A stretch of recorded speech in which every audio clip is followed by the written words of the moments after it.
filing a patent is completely, utterly useless to do.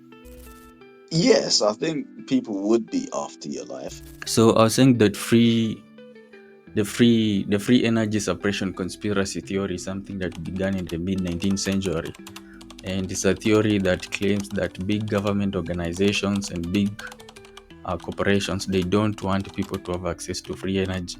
And when you talk of free energy, you're talking about very low cost, like very low cost energy that can be able, any person can be able to come up with.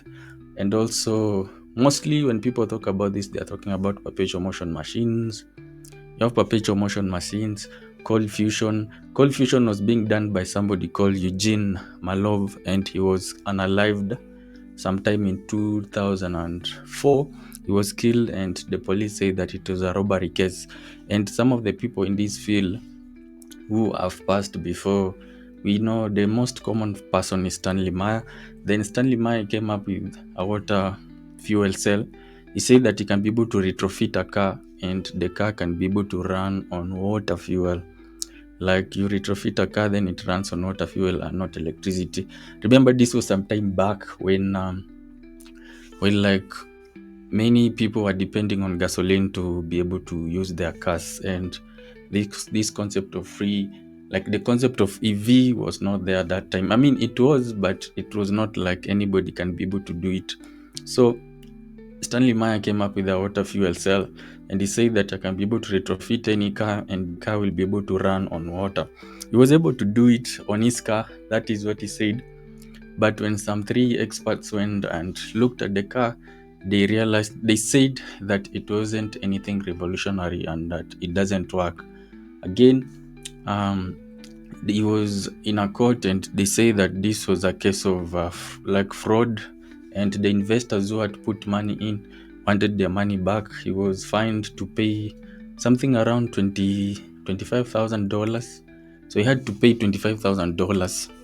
And what happened to him is, there's some time, I think this was March 1998. He was having dinner with some Belgian investors. Then he ran outside and said that they had poisoned him. After running outside, he fell down and he died. But when the police came and checked, they say that after doing some autopsy and all that, they say that they don't find any case of somebody being killed or anything close to it.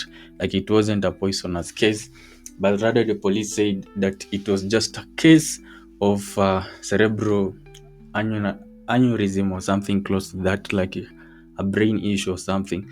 And people believe that it was just a cover up. So you're saying that yes, free energy separation exists, else government cannot control people easily. So that is what people who believe in the free energy conspiracy theory claim, yeah?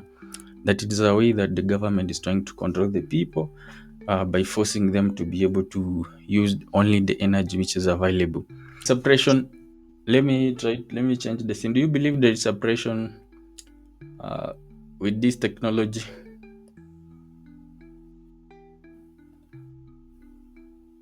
There is, yeah, and I think sometimes some of this stuff is a bit fake. That yeah, I don't know. It does seem a little bit disingenuous in some Yeah, aspects. yeah. Yeah, I was saying that I've been getting a lot of people come to my email saying that they want to share about free energy they've been able to discover or come up with. Then when the date comes, I tell them, now, can we do it today or tomorrow? When tomorrow comes, they say that they can't do it because they fear for their life. And sometimes I feel that somebody maybe is just lying, going to pick something that happened maybe in the past, and they start playing that in their life as well. Like, do you feel maybe that's the case, or some people are genuine, they have the technology, but people are after their life? Yes, I think people would be after your life. You have to accept that.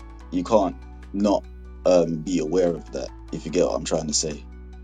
Yeah. That's like one of the main issues why, yeah, it's so controversial. But um, you have to take the good with the bad. You can't be like, oh, I'm not gonna put that information out there because I fear for my life. You understand you have to put things in place to deal with it. Like, for instance, open sourcing it. and yeah, making sure you get as much public attention. So then that acts as a form of protection as well. The fact that you're out in the public and everybody can see you and you be as transparent as possible. So that will act as a layer of protection. But you have to take the good with the bad. You be extremely yeah, as transparent as possible. And yeah, I'm not trying to say it's not bulletproof. Obviously, it's not because you can get shot by a bullet. But I'm Yeah, just yeah, saying, yeah. the reality is, you with that kind of thing, you have to be yeah, you have to put yourself out there.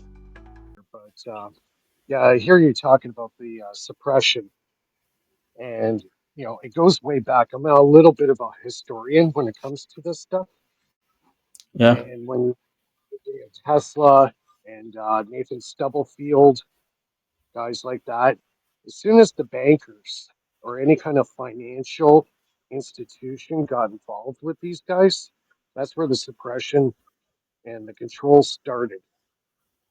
So, for example, say like Tesla, if you take an electrical engineering course today, they don't even talk about it. He's not even mentioned. When, in my personal opinion, when you start electrical engineering, that should be one of the first guys mentioned in the course. If it wasn't for him, we wouldn't have the modern day that we have today. But because he had an issue with J.P. Morgan and he wanted to do the free energy from his Wardenclyffe Tower, he cut all the funding off. He says, "Why would I want that? I can't put a meter on it." Go ahead. I, I was going to say that now, do you believe like this comment from Leroy SL? He's saying that in US, Enril free energy working generator will be confiscated when inventor files for a patent. Filing a patent is completely, utterly useless to do. They have a section 113 in the U.S. Patent Office, Yeah. and it gets screened by the military. All right, not by civilian. It gets screened by the military. If they do, if they deem it as a military interest or uh, something that will be a danger to national security, they'll put a ban on it. They'll put it in a blacklist. And that happened to a friend of mine.